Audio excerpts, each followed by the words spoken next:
What if keeping your silence was the secret weapon to reclaim your peace?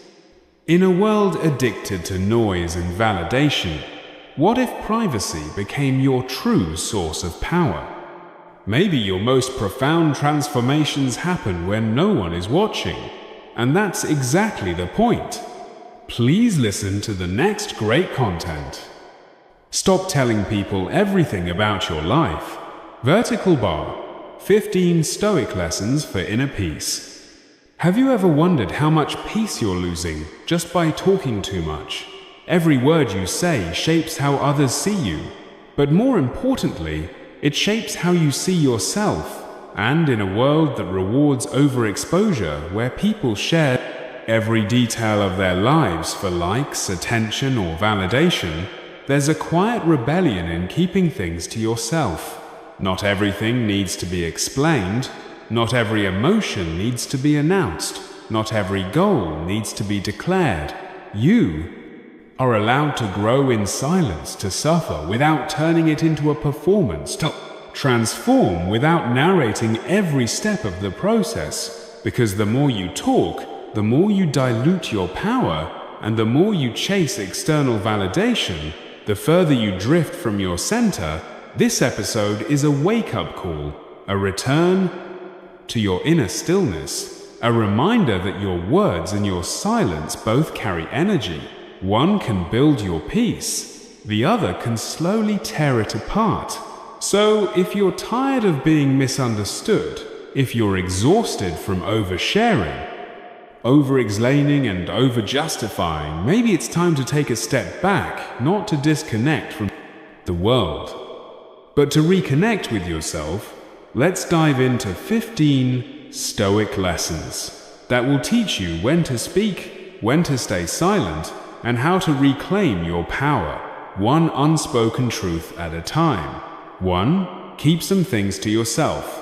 There is a quiet strength in not needing to be fully known by everyone.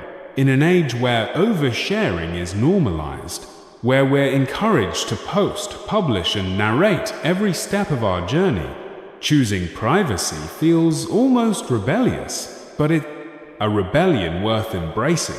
Because not everything you feel needs to be said. Not everything you live through needs to be shared.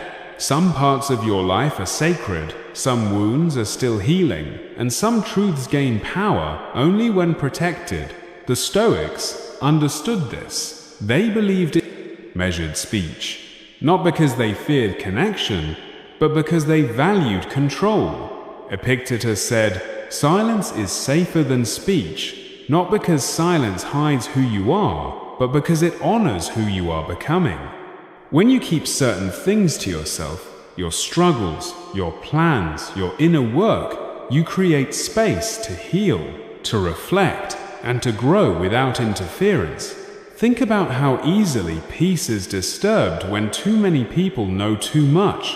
The moment you open your heart to someone who isn't ready to hold it with care, you risk turning vulnerability into exposure. And once it's out there, you can't take it back. You can't control how it's used, misunderstood, or judged. But when you hold your experience close, not in fear, but in wisdom, you reclaim your power. You create a boundary between your inner life and the outer noise. Privacy isn't secrecy, it's discernment. It's the conscious choice to reveal only what strengthens connection and protects your peace. Because the more people know about you, the more they feel entitled to opinions, and opinions, when you're still figuring yourself out, can become chains. You don't owe your story to everyone. You don't need to be constantly understood, validated, or applauded. Sometimes the most powerful transformation happens in silence when no one's watching, and you're not performing, just you facing yourself honestly. So here's the challenge next. Next time something painful or exciting happens, resist the urge to immediately share it. Sit with it. Ask yourself, does sharing this serve my growth, or is it just a reflex? You'll find that in the stillness your thoughts become clearer, your emotions settle, and your strength grows. Because when you keep some things to yourself, you're not closing the world out, you're building a sanctuary within too. Your words teach others how to treat you. Have you ever noticed how more you talk about your problems, the more people begin to see you as the problem? It's a hard truth, but an important one. The way you speak about your life, your struggles, your emotions shapes not only how others perceive you, but how they treat you.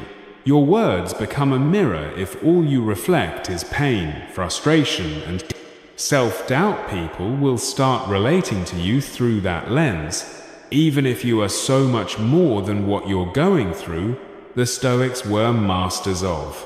What if keeping your silence was the secret weapon to reclaim your peace?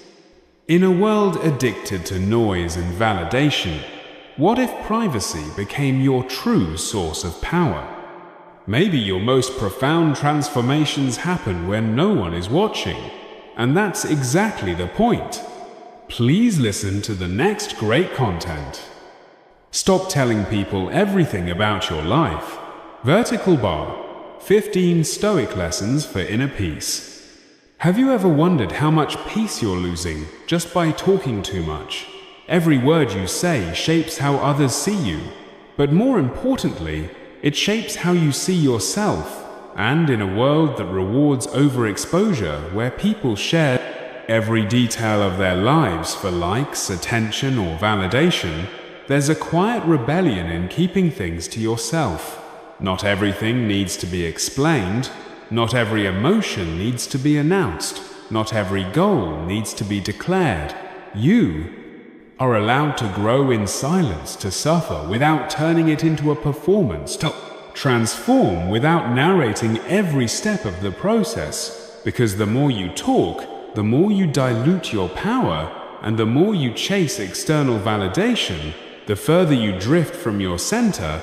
This episode is a wake-up call, a return to your inner stillness, a reminder that your words and your silence both carry energy. One can build your peace, the other can slowly tear it apart. So, if you're tired of being misunderstood, if you're exhausted from oversharing, over-explaining and over-justifying, maybe it's time to take a step back, not to disconnect from the world, but to reconnect with yourself. Let's dive into 15 Stoic lessons that will teach you when to speak, when to stay silent, and how to reclaim your power, one unspoken truth at a time. 1. Keep some things to yourself. There is a quiet strength in not needing to be fully known by everyone. In an age where oversharing is normalized, where we're encouraged to post, publish, and narrate every step of our journey, choosing privacy feels almost rebellious, but it's a rebellion worth embracing. Because not everything you feel needs to be said. Not everything you live through needs to be shared. Some parts of your life are sacred, some wounds are still healing, and some truths gain power only when protected. The Stoics understood this. They believed in measured speech, not because they feared connection, but because they valued control. Epictetus said, "Silence is safer than speech," not because silence hides who you are, but because it honors who you are becoming. When you keep certain things to yourself, your struggles, your plans, your inner work, you create space to heal, to reflect, and to grow without interference. Think about how easily peace is disturbed when too many people know too much. The moment you open your heart to someone who isn't ready to hold it with care, you risk turning vulnerability into exposure. And once it's out there, you can't take it back. You can't control how it's used, misunderstood, or judged. But when you hold your experience close, not in fear but in wisdom, you reclaim your power. You create a boundary between your inner life and the outer noise. Privacy isn't secrecy, it's discernment. It's the conscious choice to reveal only what strengthens connection and protects your peace. Because the more people know about you, the more they feel entitled to opinions, and opinions, when you're still figuring yourself out, can become chains. You don't owe your story to everyone. You don't need to be constantly understood, validated, or applauded. Sometimes the most powerful transformation happens in silence, when no one's watching, and you're not performing, just you facing yourself honestly. So here's the challenge next. Next time something painful or exciting happens, resist the urge to immediately share it. Sit with it.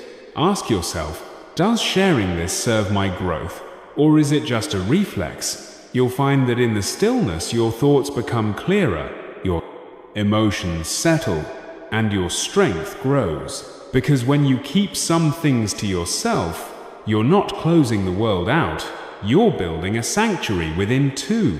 Your words teach others how to treat you. Have you ever noticed how more you talk about your problems, the more people begin to see you as the problem? It's a hard truth, but an important one. The way you speak about your life, your struggles, your emotions shapes not only how others perceive you, but how they treat you. Your words become a mirror if all you reflect is pain, frustration, and self-doubt. People will start relating to you through that lens. Even if you are so much more than what you're going through, the Stoics were masters of. Do should speak so loudly that you don't need to say a word. The idea isn't to stay hidden forever, but to let your life become the message, not your mouth. Because here's the truth, when you talk too much about what you're doing, you often use your words to replace the discipline you haven't fully built yet. You say you're writing a book, but the pages aren't being written. You say you're healing, but the patterns keep repeating. You say you're working on yourself, but you're still waiting for applause before taking the next step. Talking becomes a trap. A performance, a way to feel rewarded before the work is done.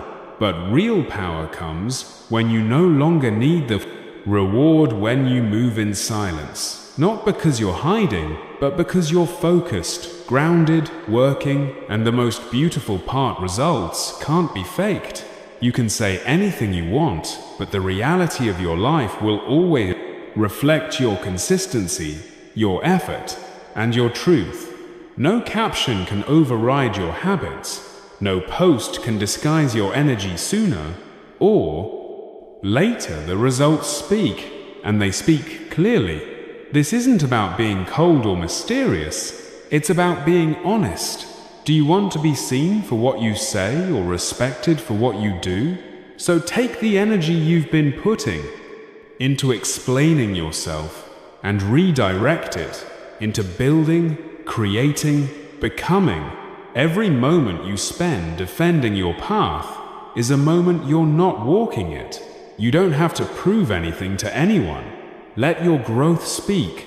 Let your peace speak. Let your evolution do the talking. And when people notice, and they won't have to say a word. 5. Start changing the story you tell yourself. What if the loudest voice sabotaging your peace was your own? We often talk about how other people hurt us, how they doubt us, dismiss us, or disrespect us. But rarely do we look inward and ask, how do I speak to myself when no one's listening?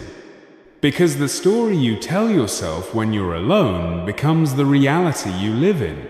And if that story is filled with regret, shame, or self-doubt, then no external praise will ever be enough to set you free. The Stoics believed that perception is everything. Marcus Aurelius wrote, "The soul becomes dyed with the color of its thoughts. What you tell yourself over and over again becomes you. If you say you're broken, you live small. If you say you're not enough, you play. It's safe. If you say the past defines you, you never move beyond it. But here's the truth. Your story is not fixed. It's not carved in stone. It's a script, and you are both the author and the narrator. You can revise it, rewrite it, change its direction, not by pretending the past didn't happen, but by choosing how you carry it, let go of. Phrases like, "I always mess things up," or "nothing ever works for me." These aren't facts, they're scars disguised as beliefs. And the more you repeat them, the deeper they sink into your identity. It's time to challenge them gently, consistently. Not with empty affirmations, but with new evidence. Small wins, better choices, fresh perspectives. It starts with awareness. Catch the story as it rises when you hear yourself saying, "I can't." Pause and ask, is that true or just familiar? When you think people always leave me, ask, am I seeing reality? Or repeating a fear? These questions are the first cracks in the old narrative. And through those cracks, light gets in, because once you change the way you speak to yourself, everything shifts. You stop chasing validation, you stop expecting others to repair wounds they didn't create. You stop living in the past and start writing a future worth believing in. So, what story are you telling yourself right now? And more importantly, is it helping you grow or keeping you small? Have the power to speak differently. Even if no one else does, you can be the voice that lifts instead of tears down. And that single choice might be the beginning of your greatest transformation. 6. Speak less, think more. Have you ever said something you didn't truly mean just because you didn't take a breath before? Responding words are powerful.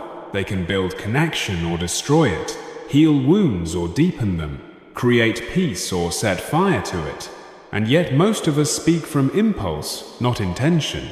We rush to fill silence, defend ourselves, prove a point, or avoid discomfort. But every time you speak without thinking, you give away a piece of your control, and the cost is often higher than you realize. The Stoics practiced restraint, not because they feared expression, but because they respected it.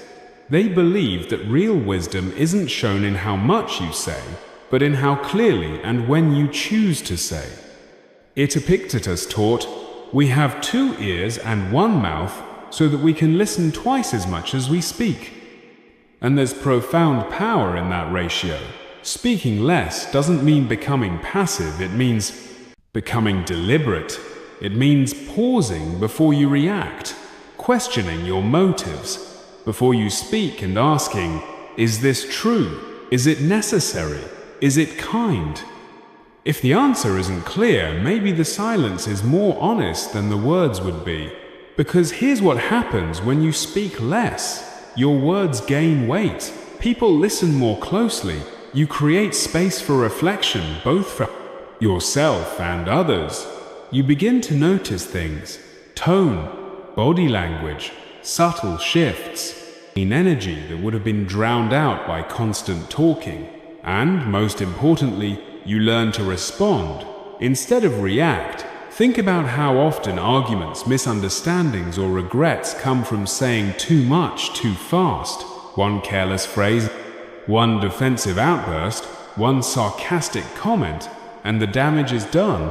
But when you practice restraint, when you let the moment breathe before speaking into it, you change the outcome. You protect your peace and preserve your relationships. This applies to internal dialogue too, when your thoughts spiral, when the mind fills with noise. Practice the same. Pause. Speak less. Think more. Observe your thinking like clouds passing in the sky without grabbing onto everyone. Clarity lives on the other side of stillness. So try this the next time you feel the urge to explain, defend, or rush into words. Stop, count to 5, breathe, and ask yourself, does this need to be said, or do I just need to feel heard? The more you master this pause, the more powerful your presence becomes, because a wise person speaks not to fill silence but to bring meaning to it. 7. Use silence to stay calm and centered. Have you ever noticed how silence can feel louder than words? It's in the pause between breaths, the space between thoughts, the moments when the world goes quiet, and suddenly you can hear yourself. Again, not the voice you use to perform, impress, or defend, but the deeper one, the one that simply knows. In Stoic philosophy, silence isn't emptiness, it's clarity. It's the space where wisdom grows, where emotions are observed, not acted upon, where the ego quiets down and the soul steps forward. Marcus Aurelius lived this truth when he wrote, "The nearer a man comes to a calm mind, the closer he is to strength, and calm cannot exist without silence. But we're afraid of silence. We try to fill it with noise, conversations, music distractions. We fear what might rise in its absence, discomfort, anxiety, old pain. So we run from it, not realizing that silence isn't the enemy, it's the mirror. It shows us what's really there beneath the surface. Using silence to stay centered isn't about avoiding life, it's about stepping out of reactivity. When you choose silence in a moment of tension, you create space for clarity. When you choose silence in the middle of chaos, you create space for stability. You're no longer pulled into every emotional wave. You become the ocean beneath them. This kind of silence isn't cold or distant. It's composed. It's the calm in the eye of the storm.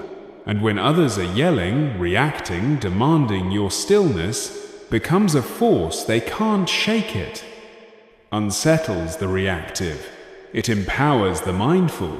But like any discipline, it takes practice. Start small. The next time you feel overwhelmed, resist the urge to vent immediately. Sit with the feeling. Let it pass through you without needing to put it into words. Let silence do what words cannot soothe. Center, restore, and in your daily life, build silent rituals. A few minutes each morning without your phone, a quiet walk, deep breathing before you speak. These aren't luxuries, they're tools that sharpen your awareness and bring you back to yourself. Because silence doesn't mean nothing is happening. Often it's when the most important shifts are taking place quietly, invisibly, powerfully.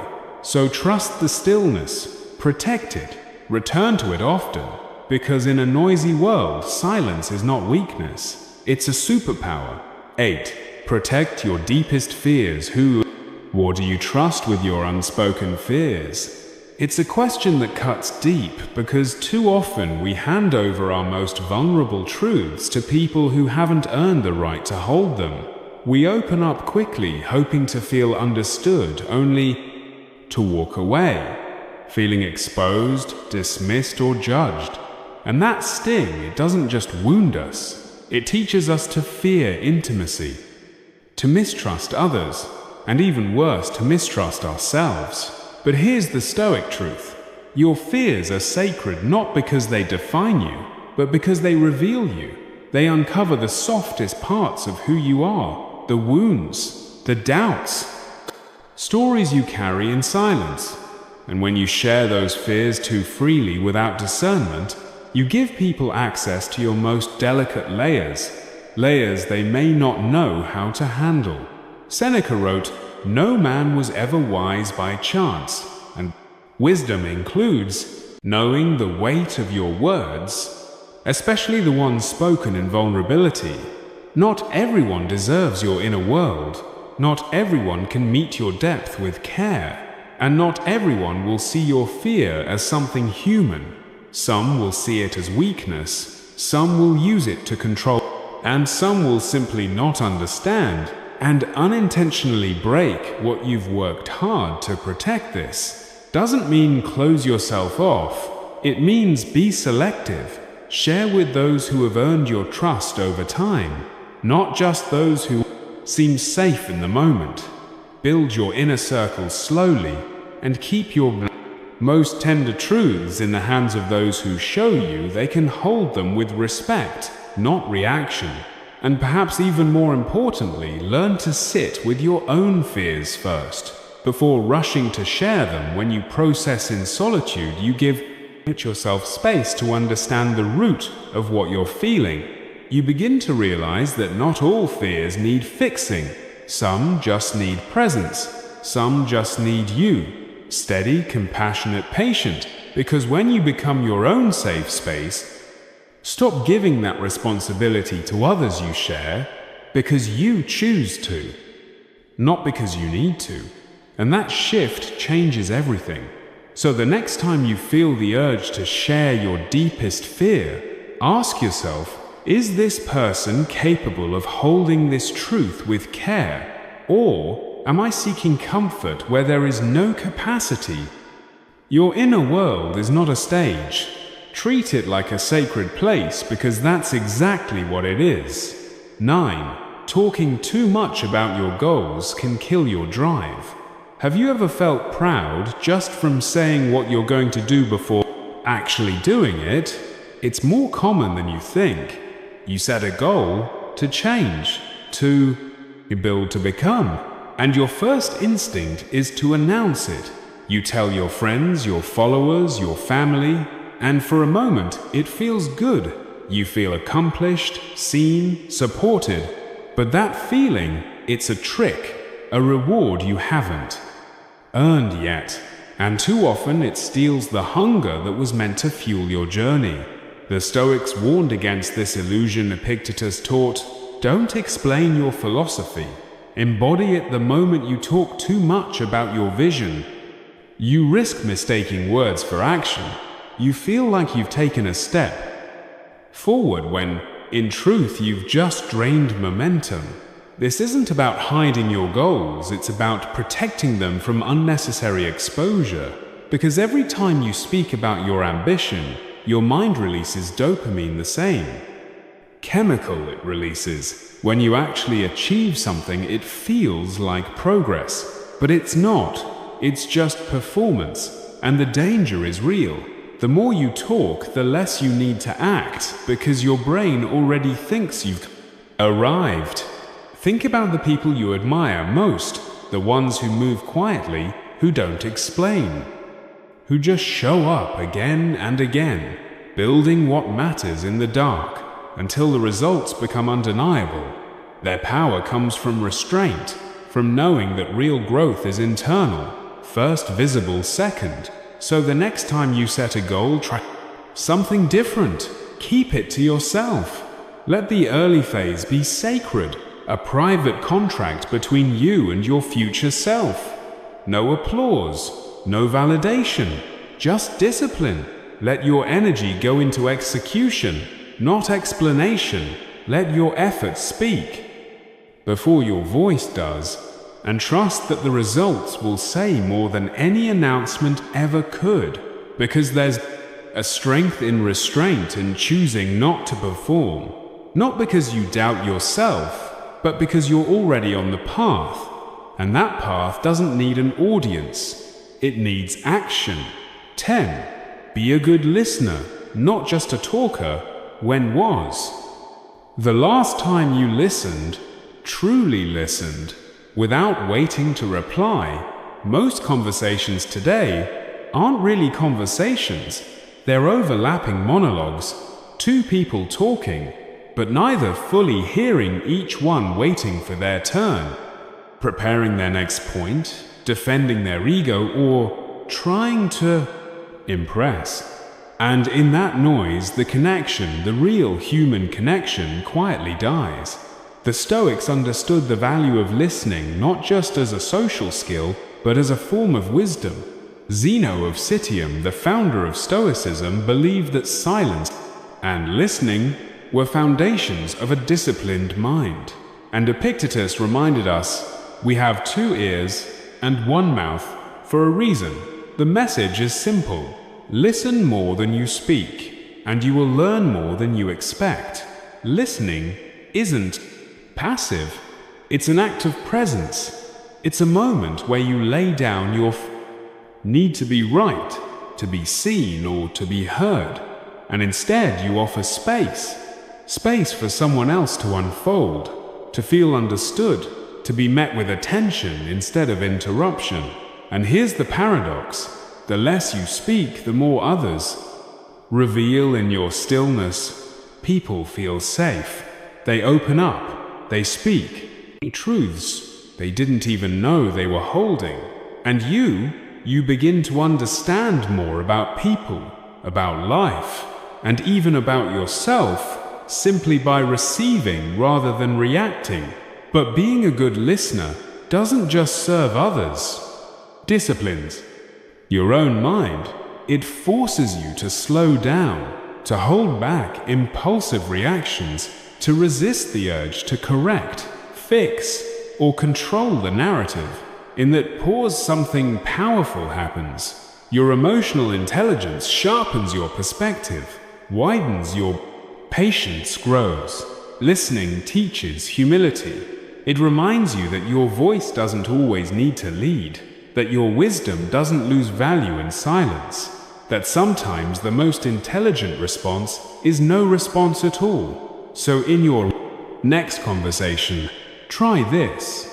Stop preparing your answer while the other person is speaking. Look at them.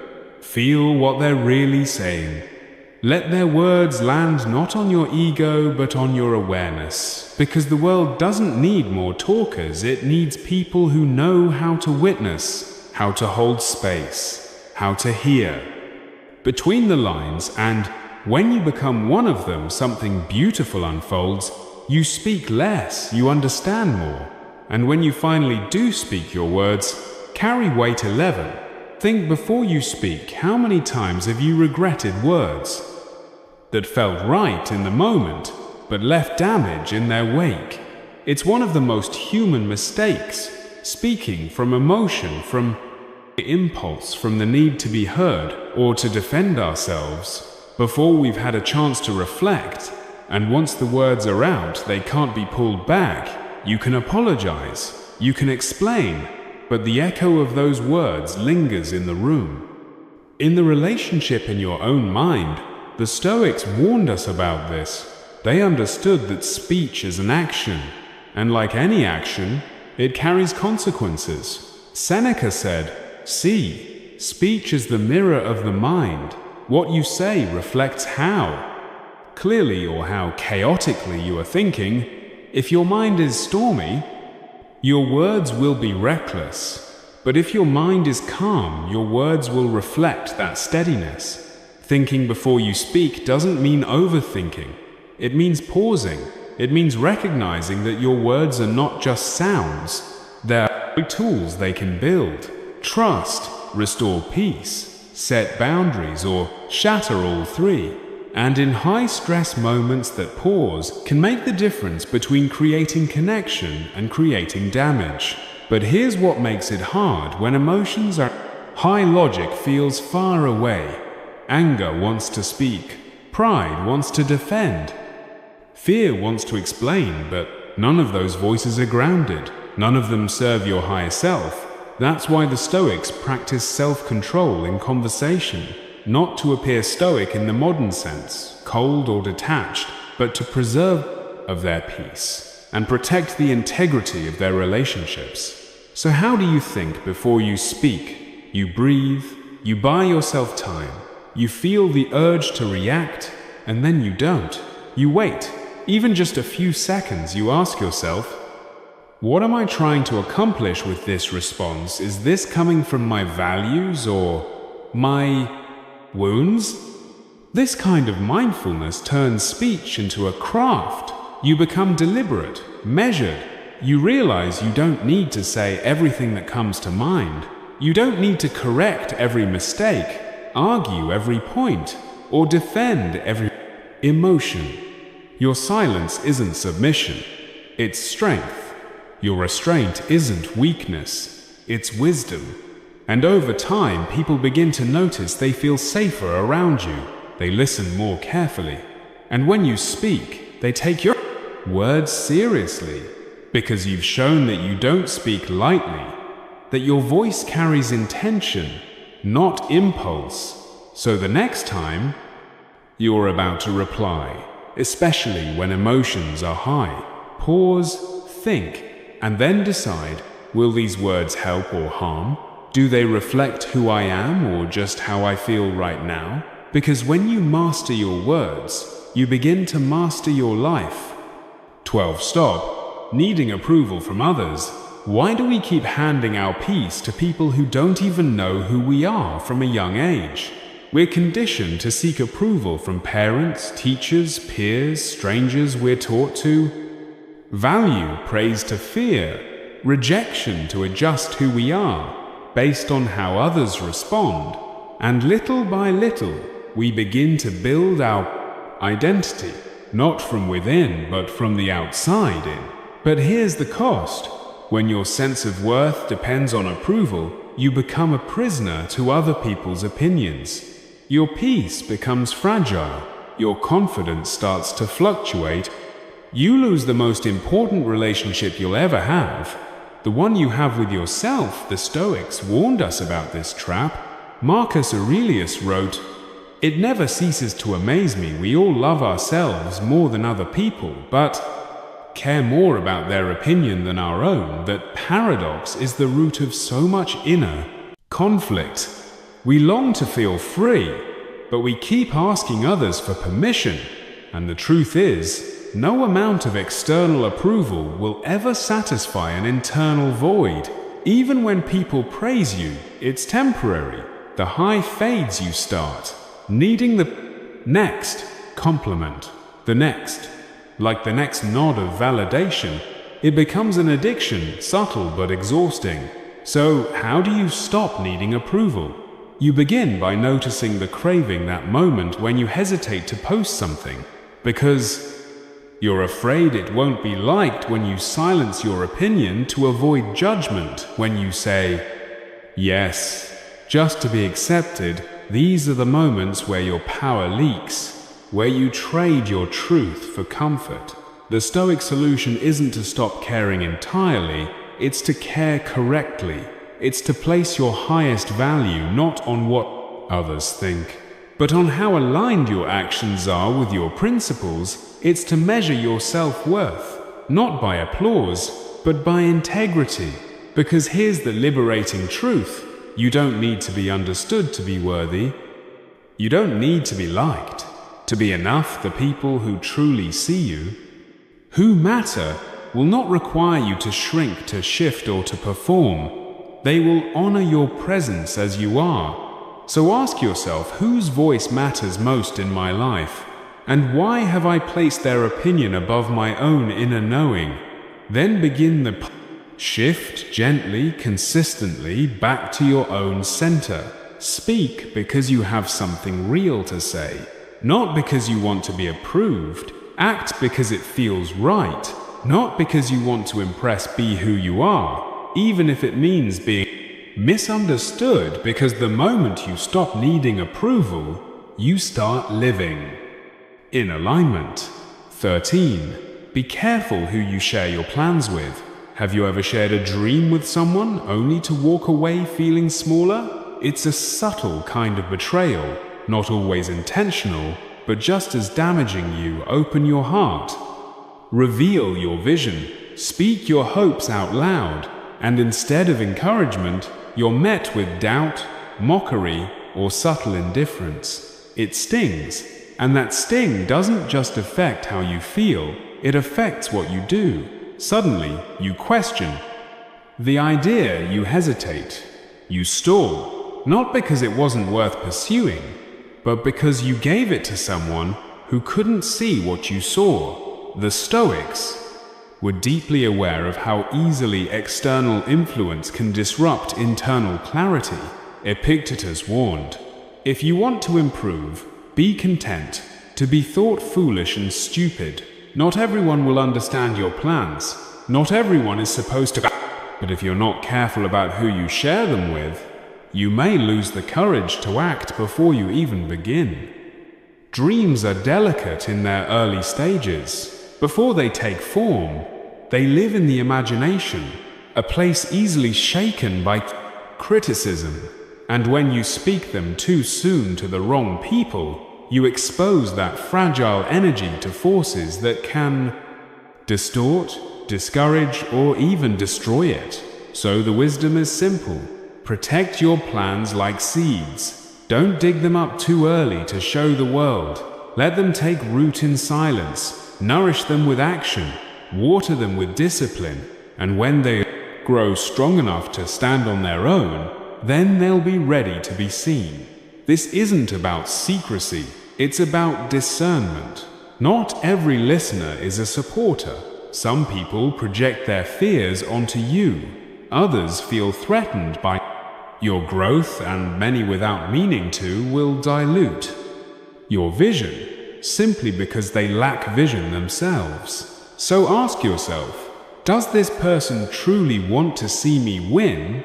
Or do they just want to feel comfortable with who I've always been? That question alone can save you years of delayed progress. And remember, some of your biggest moves will have to be made in silence, not because you're hiding, but because you're focused. Not because you don't trust anyone, but because you trust yourself first. So the next time you're tempted to share your plan, pause, ask, does this need to be said? Or does it need to be built? Because once the result is real, you won't have to convince anyone. 14. Remember, silence is a form of power in a world that screams for attention. The one who remains silent holds a different kind of authority. We're taught to speak up, speak out. Speak often as if silence equals weakness, passivity, or fear. But the truth is, silence can be one of the most powerful responses available to you. Not because it hides your truth, but because it reveals your control when you choose silence. Intentionally, not out of fear, but out of presence, you reclaim the space between stimulus and response. You protect your peace. You shift the balance of energy in any room. The Stoics knew this well. They practiced silence, not as withdrawal, but as discipline. Marcus Aurelius wrote, "The more we value things outside our control, the less control we have, and nowhere is that more visible than in conversation." When the pressure to respond, to defend, to prove ourselves takes over, but silence interrupts that cycle, it invites stillness, and in stillness power is restored. When someone provokes you, and you respond with silence, you disarm them. You remove the fuel from their fire. You show that your peace is not up for negotiation, and that unsettles people who expect chaos. Silence becomes a boundary, one that says, I'm not available for this energy. But silence isn't just for conflict, it's also where your inner voice grows louder. When you stop constantly filling the space with noise, digital, emotional, conversational, something sacred happens. Your instincts sharpen, your clarity returns. You begin to hear the wisdom that's been drowned out by distractions, and you realize the answers were never outside of you. We often think of power as loud, forceful, obvious, but some of the strongest people you'll ever meet are the quiet ones, not because they have nothing to say, but because they know when saying nothing says more. So use silence with intention as a filter, as protection, as a weapon of peace. You don't need to engage every battle. You don't need to fill every pause. You don't need to prove your strength with volume. Sometimes the most powerful thing you can do is simply not respond.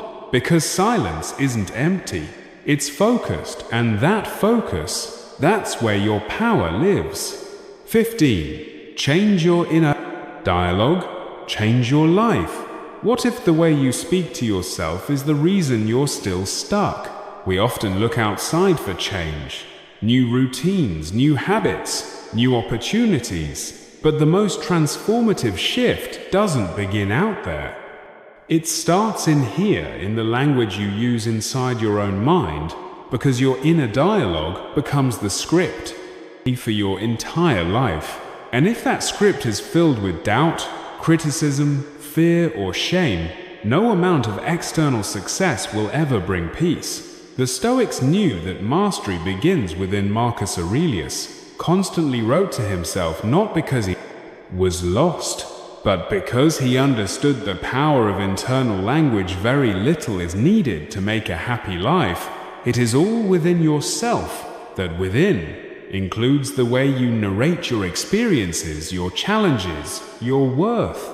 Your thoughts are not just passing clouds, they are architects. They shape how you perceive the world, how you react to stress, how you interpret failure.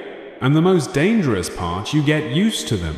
You hear the same negative phrases: I'm not good enough, I always fail, this is who I am. And eventually they feel like truth, but they're not truth. They're habits, and habits can be broken. So how do you change your inner dialogue? You start by listening, really listening. Notice the words you use when you make a mistake. Are you cruel to yourself, dismissive? Do you say things to yourself that you'd never say to someone you love? That's your signal. That's where the work begins. From there, you shift not with fake positivity or empty affirmations, but with honesty, with strength. Replace "I'm a failure" with "I'm learning." Replace "I can't do this" with "I haven't figured it out yet." Replace "I always mess things up" with "I'm working on doing better." These are not lies, they're bridges. Bridges between who you were and who you're becoming. And here's what's powerful. The more you practice this new voice, the more natural it becomes over time. Your mind stops being a battlefield and becomes a refuge you begin to trust yourself again, to root for yourself instead of sabotaging your every step. Because the truth is, no one hears you more than you. And if your own voice is not on your side, it's hard to win anything else. So today, become aware. Speak differently to yourself, for yourself. Because once you change the way you talk to yourself, you'll start changing what you believe is possible. And that is the beginning of everything. You don't have to tell the world everything. You don't have to explain your every thought, every wound, every plan. In fact, the more you keep sacred things sacred, the more power you hold in a culture that equates visibility with value. It takes strength to choose silence, to move in quiet, to live without constantly performing who you are. But the ones who master that silence, who learn to hold their fears with care, protect their growth, and speak only when words are rooted in wisdom, they are the ones who live with true peace, because peace isn't found in being known by everyone. It's found in being honest with yourself and keeping what matters safe from noise. The Stoics didn't just teach philosophy. They modeled emotional self-respect, restraint, clarity. They taught us that privacy isn't secrecy, it's wisdom, that silence isn't weakness, it's presence, and that your inner world, when protected and nurtured, becomes your greatest source of strength. So if you've been feeling scattered, exposed, or misunderstood, maybe the answer isn't to say more. Maybe it's to say less, but with more meaning, to protect your vision, to filter your words, to let your actions speak, and to trust that the right people will understand you even in your quiet. If this episode gave you something to reflect on, something to feel, or something to change, I invite you to take it personally, make it yours, and most of all, begin in silence, with intention for no one else but you.